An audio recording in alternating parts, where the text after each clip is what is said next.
Hello everyone and welcome to the Anime Delia, and thank you for joining me as we talk about chapters 30 to 34 of the Quintessential Quintuplets manga series. A truly wholesome set of chapters that helped increase and show off the bonds between the quintuplets and Usigie. I can't lie, I really did enjoy seeing how each of the sisters found their own individual reason as to visit Usigie while he was lying sick in bed towards the end of this school field trip. Because what we got to witness was how each character reacted to him falling ill. They all blamed themselves for their own individual reasons. And the reason as to why I like this is because A, it shows a lot of emotion, a lot of characterization, as well as the fact is it also shows block steps for development. We can look back at how they feel in this current situation and reflect on how they feel about Usigie.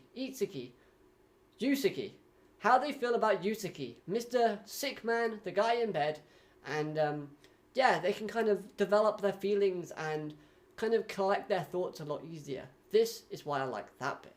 However, one thing I did not appreciate was the amount of teasing they gave us in relation to who the future bride is going to be. Yes, they've heavily focused on Usigie throughout this entire series so far. But the series did try to kind of alternate between each of the quintuplets, giving us kind of, oh, is it going to be Miku? Is it going to be Yotsuba? Is it going to be Nino? Yes, Nino. Or Ichika. Yeah, Usigie. They keep making us do that. I don't know why I did that myself, but you get the idea. So they keep kind of giving us teases, and this is very prevalent throughout these 34 chapters, but in this blockade of chapters I'm talking about today, it was very, very force-fed. And that's one thing that kind of took me out of my immersion of the chapter. It kind of broke this kind of enjoyment of me reading, because it was constantly like, oh, come on. It's like when you hear a bad joke, or a joke that was actually good once, so they keep repeating it and repeating it and repeating it, and then it kind of gets a bit stale and a bit old, and you're like, come on, just show me something fresh and something new. But another reason as to why I thought this was an issue for me personally is because they're not really building up towards having a future bride for Usigie at the moment, even though we clearly know that there is. Yes, we've got this kind of awkward relationship and dynamic between Usigie and Usigie. That's being formed from the very start. We've got Nino kind of acting a bit hostile still and a bit sort of opening up a little by little to Usigie. We've got Miku and Ichika stating their feelings for Usigie, so that's something at least. Yotsuba does not seem at all romantically interested in anybody in the series so far. I get it, we're only at chapters 34 at the moment, and I think there's about 150 plus chapters, but at the same time, if you're going to keep teasing this aspect of things, and you're going to keep kind of going back to this idea that there's a future bride in the future, then you're going to have to kind of build up the relationships a bit quicker, in my personal opinion. I like the fact we do go back to that 5-year ago time gap where we see a younger Usigie buying a good luck charm, or kind of insinuating that it is Usigie buying that charm because it's something that she would do in present day because of the personality trait, as well as the fact is she used to have one of those charms as stated in the chapter. I'm just saying, as a fan, I have been enjoying the comedy and the story so far, but I'm kind of getting a bit worried for the series in terms of what the future is going to hold. If they're going to keep repeating the same jokes over and over again, then I'm going to get a little bit bored. But with all that said and done, let's talk a bit more about the events that occurred. Now, Miku's answer was to basically clearly tell her sisters, or Ichika in this example, how she truly feels about Usigie. She opens up to that fact, and this I really did like, because not only does it mean she understands mostly what her feelings are like, but it means she's now acting and moving forward. One thing I really enjoyed was the fact that she accepts that all sisters are free to advance in their own ways. And she states that she'll never lose to them. This I liked. It shows fire, it shows passion, it shows drive from Miku's character, which is something that I've been wanting to see for a long time. And from this, we bloom the rivalry between Miku and Ichika, where we see two panels of them giving each other a kind of heated sort of look when it comes to the subject of Usigie. But the reason as to why this is also an amazing kind of thing to see is because A, rivalries are good, especially when it comes to the interest of love, and B, I love the fact that although they have this rivalry, Ichika is still very much mature and looks out for her sister in Miku. Because when Usigie says something that is kind of blunt and kind of harsh in terms of like him not noticing Miku's feelings or how she's acting, Ichika is the one that is like, you know, telling Usigie off and kind of setting him straight and looking out for her sister still. So this, again, it sets up a rivalry, but doesn't break this illusion that all sisters are the same, are like, you know, are rivals and at each other's throats. They're still respectable. They're still kind of sisters at the end of the day. Now, this does give me a tiny bit of fear because we could see as more and more sisters jump on the bandwagon for advancing in their own way, we could see a lot of heated rivalries that could threaten to break this bond that the sisters have. We've had so many chapters throughout the series so far stating and showcasing just how strong this bond is between the quintuplets. It's near enough unbreakable. But when something is hyped up to this extent, we know that something is going to break. Take Attack on Titan, for example.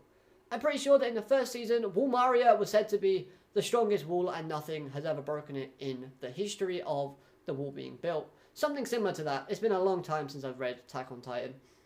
Not really a fan of the series. I digress. But then what happens? Titans come along, shifters come along, and they break the wool down. Of course, we're told that the bond is unbreakable and they've been together since they've all been born and they've all been supporting each other. So this rivalry could be the thing that tips that scale, cracking and making way for some very heated tension within the quintuplets household. And yes, Nino was let down, but honestly, the way that it happened was in the best way possible. It would have been a valiant effort seeing Usigie try and still attend this bonfire. As stupid as it may be, I could have seen his character doing that if he had the strength to do so. If he was just a little bit ill and a little bit under the weather, he would have put on that wig and he would have tried to keep Nino happy. Nino was sad. She was disappointed, but she was not heartbroken. She's still determined to kind of go after this guy and see him again in the future, but at the same time, you know, she was kind of feeling like she was out of place due to the way she was feeling. And I appreciate this more than seeing her completely cry and break down in tears. I think if that happened, that would have caused a big uproar, and it certainly would have gotten an emotional reaction out of me as a reader, but for the wrong reasons. But more importantly, her actually being there for Usigie shows that she does care, and goes to show just how much her character has changed and developed over these 34 chapters since the beginning. She could not stand him. She did not want him around. She wanted him out of the house. But now, because something has happened to him, she feels like she's obligated to go and be there for him and kind of look after him. I mean, granted, she doesn't feel like she wants to be at the bonfire because she was let down, but at the same time, it's good to see her there. Even her sisters, the other quintuplets, they were also surprised to see her appearance. Honestly, that line there was really funny to read and a great comedic moment, because it was out of character for Nino to do. But at the same time, it just goes to show just how much Usigie is having an influence on her and her surroundings. I mean, he did also help get all the sisters together and create that little firework display so that they kept their family traditions.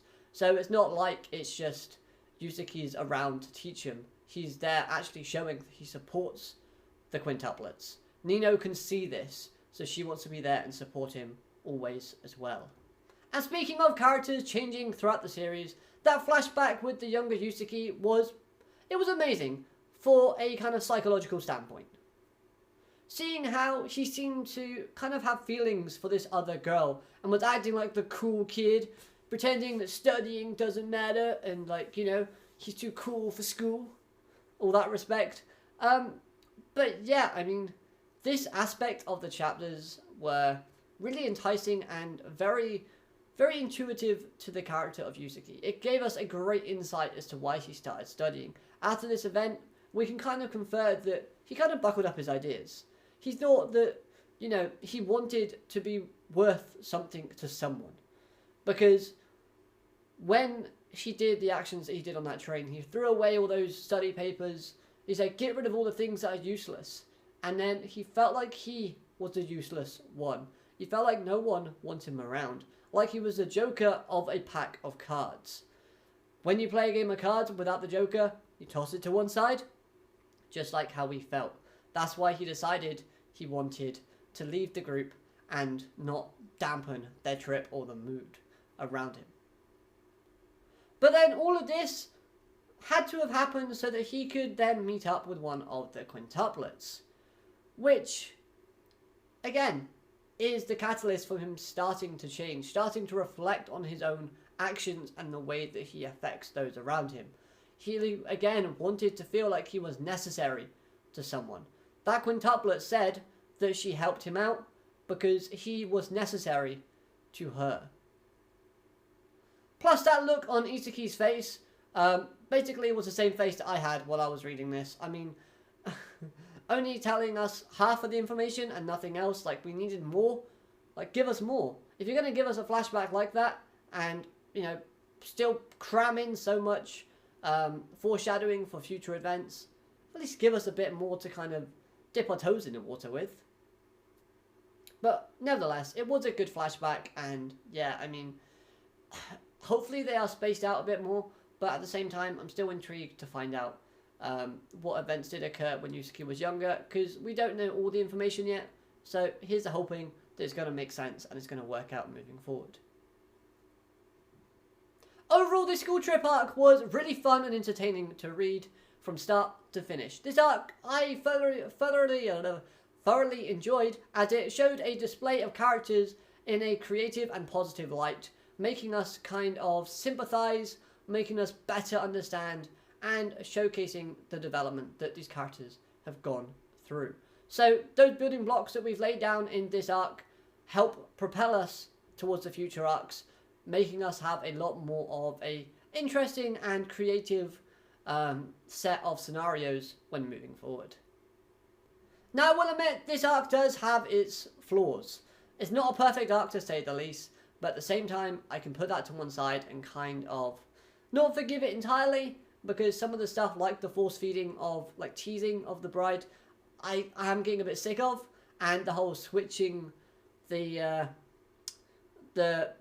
quintuplet out because they all look the same. I am getting a bit annoyed with that. Like, it was fun at the start, but we need to kind of deviate away from that and get something a bit more creative. Nevertheless, though, however, with Nino acting kind of suspicious around Usigie towards the end there, and now the story is progressing with new connections with characters and possibly creating more rivalries and setting up more rivalries in the future, we just need to build upon a few more characters and establish some feelings and connections a little bit more. We know that each of the quintuplets do care deeply about Usigie and they want to help him. I did find the whole everyone holding his hand at the end when the bonfire went off was really kind of redundant and cheesy, because again it was just teasing even more and it was just pointless. But nevertheless, let's get some more character focus on Yotsuba, because we learned a little bit of her about her in this arc, but we need to learn more. Actually, give me a spin-off with Reina, Usagie's sister. I mean, she's the character that's consistently been an amazing character throughout the series. But nevertheless, we're heading back to school now, where we should have more studying antics and hopefully some more good comedic moments while we build and progress through the story. Those are my thoughts on this chapter, or these chapters I should say, and let me know your thoughts in the comment section down below. Let me know what you think, and these reviews, just to give you a bit of an update, are going to occur once every other week, because I do like reading this series, but it's not really exciting me. It's not lighting a passion in me at the moment in time. I have fallen off the rails with this. That's why it's taken me so long to kind of get this review out, because it's just like quintuplets. Okay, let's read it. I enjoy it when I read it, but then when I had to think back on it and I kind of dive into my thoughts and opinions on it, I do kind of get that, this is getting a bit, let's change it, let's get something fresh and creative coming. So hopefully, I'm going to keep going. I will do the next block of chapters as a singular review. Then afterwards, I might just read the whole thing and give you my thoughts on the whole chapter as a collective, or the whole series as a collective. So let me know which one would you prefer. Would you prefer individual chapters and arcs still? or would you prefer a full read of the series and then my final opinion at the end? Obviously, let me know in the comments and hit the like button if you did. Subscribe if you're new for more content from me, and of course, I will see you next time. Alligator, matane, goodbye.